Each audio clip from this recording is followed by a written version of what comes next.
Well, last night's Super Bowl was one for the ages. 62688. Tensions rising across the globe tonight. Russian officials on edge after U.S. Ambassador to the UN, Nikki Haley, affirmed that Russian sanctions will continue after the Kremlin moved on Crimea.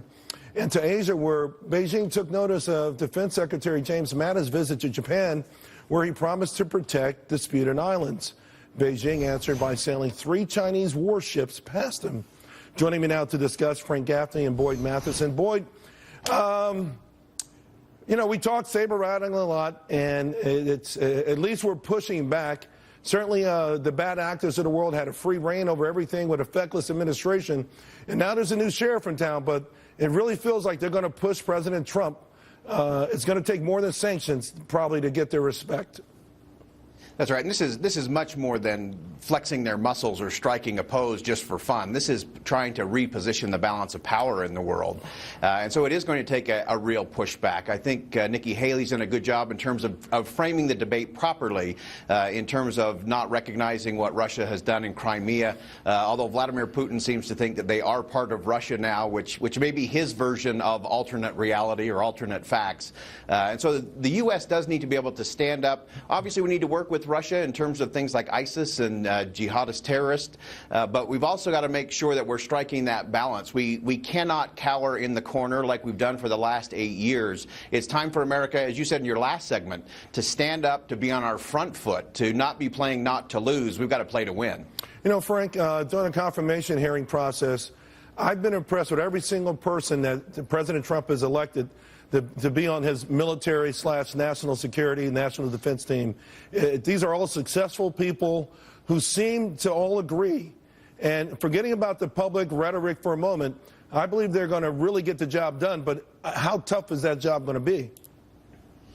It's real tough, Charles. We shouldn't be under any illusion. We've had, as you've mentioned, 8 years of what I think of as the Obama doctrine, which was embolden our enemies, undermine our allies, and diminish our country. And that's created both facts on the ground and conditions that are going to make it very tough to reverse.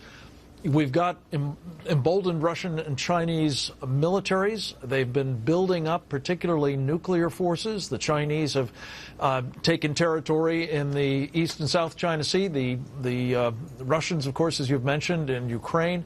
But they're spoiling for a fight, it seems, and the United States military and the kind of larger power of the United States has not yet been reconstituted in such a way as to deter that kind of aggression. So this is going to be a sporty time. I think Boyd's exactly right. The president is going to be tested by these guys, and probably very quickly. So, Boyd, with the American public rejecting, particularly Republican voters, by the way, the so-called GOP neocons, how does the president navigate these waters if it's called upon him to push back? Look, the American people didn't vote for a right or a left in November. They voted for disruption and changing the game in terms of how America acts in the country and around the world. And so I think Mr. Trump can do this by taking the right action. I think what Mr. Mattis is doing in terms of setting the tone is absolutely spot on. And I think what the president has to do is be bold but not overbearing. He needs to be strong but not reckless in terms of how he's approaching these critical components. Obviously with China and Syria and Iran, we had these series of events from drones to our sailors being held by the Iranians where we were not only showing weakness, but we were really having self-inflicted humiliation. And so I think it is going to be a balance. It's a tough thing for President Trump to do, to strike that, to be strong but not reckless, and to really create certainty in the world, some confidence in the world, rather than just this cowering in the corner and our allies and friends wondering. They should never have to wonder where the United States stands when it comes to freedom, when it comes to trade, Frank, when it comes to really moving things through. Frank, real quick, Ronald Reagan won the Cold War in part by outspending Russia. So today, President Trump promising more equipment for our troops, better equipment, more modern equipment. How imperative is it that we really start to spend money so that we keep that edge over the rest of the world? Well, you know, interestingly enough, this is Ronald Reagan's birthday, Charles, as you may know. And I think President Trump has adopted what he called, President Reagan, peace through strength as his philosophy. I think what we're going to need to do is make investments. I'm very keen on what I hope will be the Trump way of doing that, which is smarter, faster, heavily relying on private sector intervention. Lockheed Martin told us that's exactly what we're going to get. Here's Lou.